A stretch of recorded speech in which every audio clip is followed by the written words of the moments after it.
going to talk about recognising past sporting heroes and how we can go about doing that. And that's as much as I know about it, because I know as much about this talk as you do at the moment. I'm going to find out. So, John, please be coming forward, and hopefully all the technology will work.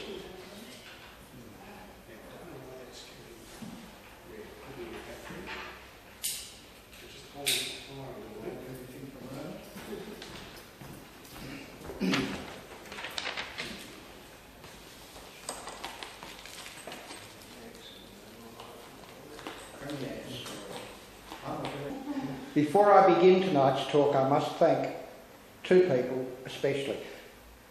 Always, well actually it's going to be three people, I always need to thank Marie-Louise for her help and guidance with our history searching, but especially for tonight's talk, Terry Gaunt and David Traynor gave me invaluable assistance to start off with, and my thanks to both of them. Fremantle, I hope I get this the right way around, Fremantle honours its sporting heroes. It has, outside its municipal chambers, its town hall, beautiful old town hall, a sporting walk of fame to honour and recognise Fremantle's sporting heroes. It's an initiative of the Fremantle Sport and Recreation Advisory Committee, and it's supported by Blockpack. I don't know Blockpack, but they obviously make the cement slabs, which is great. It covers, excuse me, I knew I'd press the wrong direction.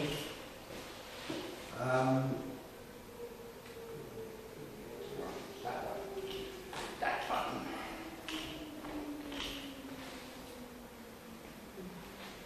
There's one for, oh, who's he?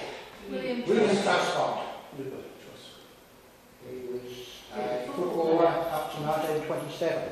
He was the father of Bluey Truscott, who was another champion footballer who was shot down in World War II up in the northwest. Johnny McEvoy, soccer player.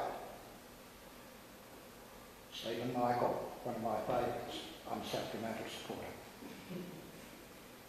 Matthew Pavage. Yay! So, they honour their sporting heroes, and Fremantle's have a lot of them. It's got a big population.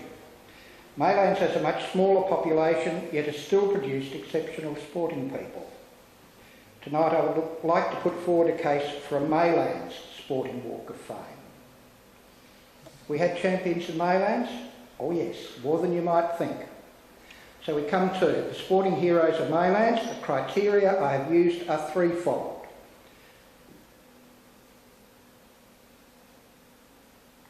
Got it. Sportsmen must have either won a national or international event, must have lived in Maylands at some period of their life, or been a member of a Maylands sporting club. And so in a roughly chronological way, here are 10 suggestions for the first group of Maylands sporting heroes. 10 champions from 6 different sports. Patrick Woodall. Who's Patrick Woodall?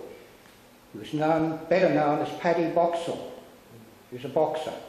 He won the Australian lightweight title several times and lost it as well. And on the 30th of June 1939 he won the Australian lightweight title at Hollywood Stadium, Perth. Does anyone know where Hollywood Stadium was? I have no idea. Anyway, he won it there in December 1939, in January 39, and he lost it there in December 1939. Todd Morgan was his opponent in both fights. In 1940 he married Nancy Clark, the sister of fellow state lightweight champion Snowy Clark, both of whom had been brought up at 29 Central Avenue, Maylands. And from 1956 to 1967, Patrick Woodall and his wife lived at 1 Rosebery Street, Maylands. That's according to the electoral rolls. In later years, both Paddy and Snowy were barmen here at the peninsula. There's one. Evelyn de Lacy Willier, swimming, born in 1917, also known by a married name of Willier, was an Australian freestyle champion. As a 16-year-old in 1933, she set a West Australian state record in the 100-yard freestyle race at Crawley Baths. I learned to swim at Crawley Baths. It's a long time ago. She later competed in the 1936 Summer Olympics and was eliminated in the semi-finals at the 100-metre freestyle event. In the 400 freestyle, she was eliminated in the first round. But hey, she got to the Olympics. In the 1938 Empire Games, she won the gold medal in the 110-yard freestyle contest. She was also a member of the Australian relay teams that won the silver medal in the 4x100 freestyle and the bronze medal in the 3x100-yard medley competition. So there is Evelyn de Lacy. Possibly the longest serving world champion that we have from Maylands was this chap, Robert James Percival, or Bob Marshall, Order of Australia, from billiards. He was born in 1910 in Kalgoorlie, the same town as another legend of the game, Walter Lindrum. Bob was a noted Australian amateur player of English billiards. He won the World Amateur Billiards Championship in 1936, 38, 51, 62 and was runner-up 3 times, as well as a national snooker champion. Throughout his career he was compared favourably with Lindrum, who in 1954 declared that Marshall was one of the greatest amateur players he'd ever seen. Marshall's first job was as a hairdresser in Bayswater, where his father had a store, and he later opened a successful dry cleaning outlet. He entered politics in 1965 when he won the seat of Maylands in the state election for the Liberal Party. He built a squash court in 1963 in Guildford Road, Maylands, on the site now occupied by the Buddhist temple. And it was there, in a unit that he had built on behind it, where he lived for several years. So, then we come to one of our ex-members, current members, ex-members, I'm not sure. Terry Gaunt. He, current member? Good. He won the Australian Junior VJ Champion in 51-52 and the Australian Senior Champion in 1956. He won state championships in the VJ Junior in 51 and 52, in Senior in 56, 57, 58, the Gwen 12s 1961 and 1962, lightweight Sharpies in 66, 16-foot skiff in 1968, and then the 470 class in 1975-1976. His father Wally had founded the Maylands Yacht Club, and Terry later became its patron.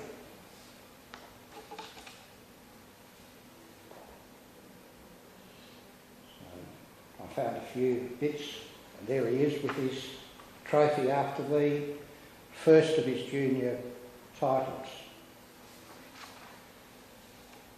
Still on yachting, we have Gordon Collins, who was VJ champion from 59 and 60, and he won state championships, juniors in 57, seniors in 59 and 60, and he also won the state championship for Gwen 12s in 63. I have no photographs of him. Then we have a sport which no one associates with Maylands now. Ken Grant from rowing. There was a Maylands rowing club. Ken was a member of the winning Victorian 1946 King's Cup crew. He was a foundation member of the Maylands Rowing Club, which began at East Street, Jetty, and then moved to Banks Reserve, where the Sea Scouts were. And They named one of their rowing shells after his wife. And there he is. He became the coach of the 1960 Rome Olympics, eights. We were all from WA because that was the year we won, one of the few years we won the King's Cup. But there were no Maylands rowers in that team. However, we had a coach. One everybody knows. John K. Watts from Australia Rules Football. Born in 37 in East Perth. After playing with the East Perth Football Club for 166 games, he was a fullback in 3 premierships for East Perth. In 63 he moved to Geelong to play for the Geelong Football Club. In 66 he moved again to Tasmania to captain coach the Hobart Football Club.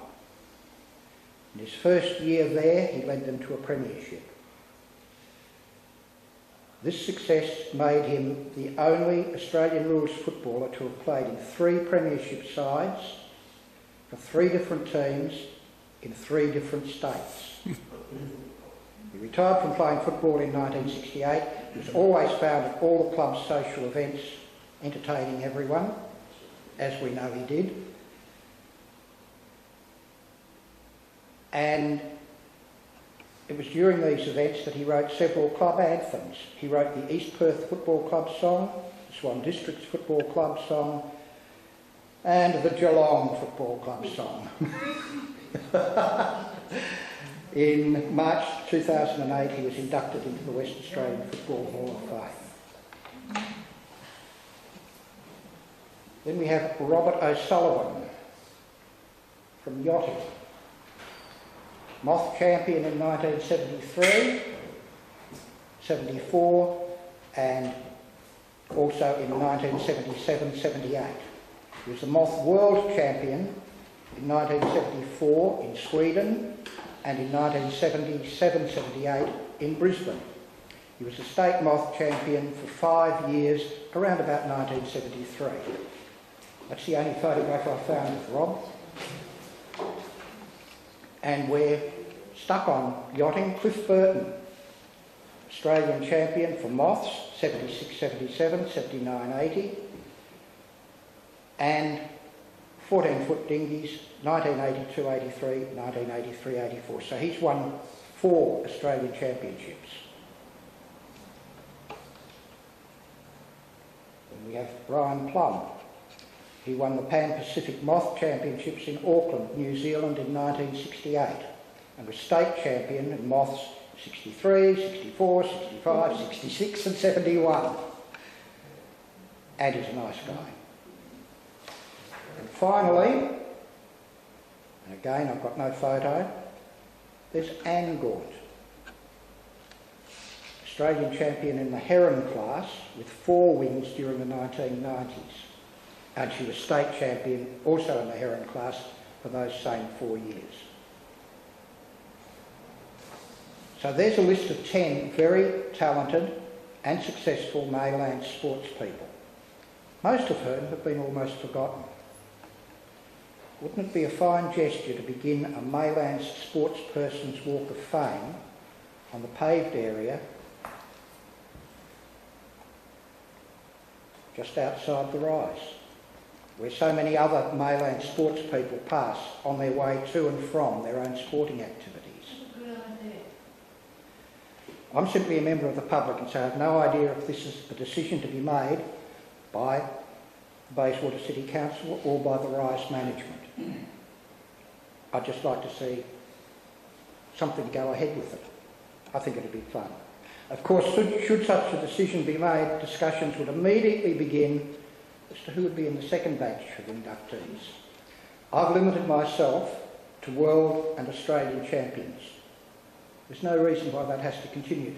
State champions are just as successful. And believe me, I came across a lot of state champions. So it's something we can look for in the future and we can talk about it. Discussion may even begin tonight. So there it is. Your local historical association, remembering the past to inform the present and to guide the future. I will attempt to answer any questions. So, Just a comment reminding you have to include a yacht in your logo and the same good yacht. oh yes, they have been very, very successful. Amazing names. So that's 10 world champions or Australian champions that we've had out of Maylands, which isn't too bad. For a small little suburb that started in 1897, 96. What was the three? You've done 10 of number 1. What was number 2 and number 3 that you had on your list? On the list, sports, it must have won a national or international event, Yeah, lived in Maylands at some period of their life, yeah. or been a member of a Maylands sporting club. Okay.